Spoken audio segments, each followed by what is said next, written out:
யோபு தன்னுடைய சோதனைகளை ஜெயிச்சு வந்தப்ப அவர் இரட்டத்தனையான ஆசீர்வாதங்களை பெற்றார் அப்படின்னு வேதத்தில் சொல்லப்பட்டிருக்கு. ஓகே, இந்த இரட்டத்தனையான ஆசீர்வாதங்களை பெற்றுக்கொள்றதுக்கு முன்னாடி யோபுவுக்கு இருந்த ஆசீர்வாதங்கள் எல்லாம் ஒரே நாளில் உண்டாச்சா அப்படின்னு பார்த்தீங்கன்னா இல்லை. எப்படி சொல்லலாம் அப்படின்னா, யோபு 1:10 இதில் சாத்தான் தேவன்கிட்ட யோபுவை பற்றி சொல்லக்கூடிய சாட்சியில், நீர் அவனுடைய கரத்தின் கிரியைகளை ஆசீர்வதித்தீர், அவனுடைய சம்பத்து தேசத்திலே பெருகிற்று அப்படின்னு சொல்லி ஒரு வார்த்தை மென்ஷன் ஆயிருக்கு. அப்போது யோபு அவருடைய ஆரம்ப காலத்தில் தேவனுக்கு பயந்து நடக்கும்போது அவர் தேவனால் ஆசீர்வதிக்கப்பட்டு கொஞ்சமாக தான் விருத்தி அடைந்து இவ்வளவு ஒட்டகங்களுக்கும் இவ்வளவு ஆடு மாடுகளுக்கும் அவர் சொந்தக்காரராக இருக்கிறார். ஒரே நாளில் அவருக்கு பசங்க பிறந்துச்சா? 10 பசங்க இல்லை. அந்த 10 பசங்க பிறக்கிறதுக்கு 10 வருஷம் ஆயிருக்கும். ட்வின்ஸாக பிறந்திருந்தாலும் குறைஞ்சது 5 வருஷம் அல்லது 6 வருஷம் அவங்களுக்கு கிடைச்சிருந்துருக்கும்.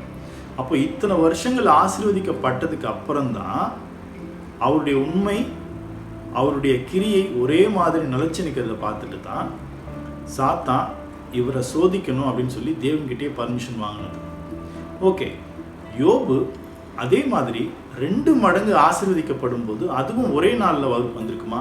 அதாவது வானத்திலேருந்து அவருக்கு எல்லாமே கீழே மொத்தமாக கிடைச்சிருக்குமா, குதிச்சு வந்திருக்குமா அப்படின்னு கேட்டிங்கன்னா கிடையாது.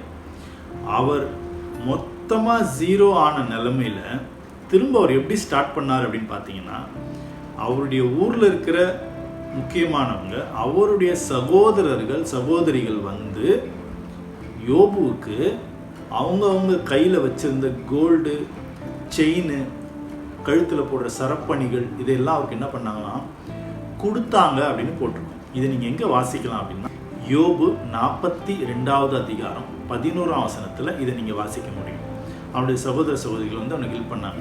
அப்போ இந்த உதவிகளை அவர் முதலீடாக வச்சுக்கிட்டு திரும்ப அவர் செய்ய வேண்டிய அதே தொழில் அவர் ஸ்டார்ட் பண்ணப்ப தேவன் அதை ஆசீர்வதிச்சதுனால அது 2 மடங்கு ஆசீர்வாதமாக பெருகிச்சு. முன்னாடி அவருக்கு 3000 ஒட்டகம் இருந்துச்சுன்னா இப்போ அவருக்கு 6000. அந்த மாதிரி டபுளாக ரொம்ப சீக்கிரத்தில் அந்த மிருக ஜீவன்கள்லாம் குட்டி போடும்போது 2 குட்டி போடுற இடத்துல 4 குட்டி போட்டுக்கலாம். அப்போ அது ரொம்ப சீக்கிரத்தில் அவர் ஆசீர்வதிக்கப்பட்டு பெருகி வந்துட்டார். அப்போ இதுலேருந்து நம்ம என்ன புரிஞ்சுக்கலாம் அப்படின்னா, தேவன் ஒருத்தரை ஆசீர்வதிக்கணும் அப்படின்னு சொல்லி ஆசீர்வதிச்சிட்டா அப்படின்னா அவங்களுடைய கையின் கிரியை எவ்வளவு சின்னதாக இருந்தாலும் அது பெருகிக்கிட்டே போகும்.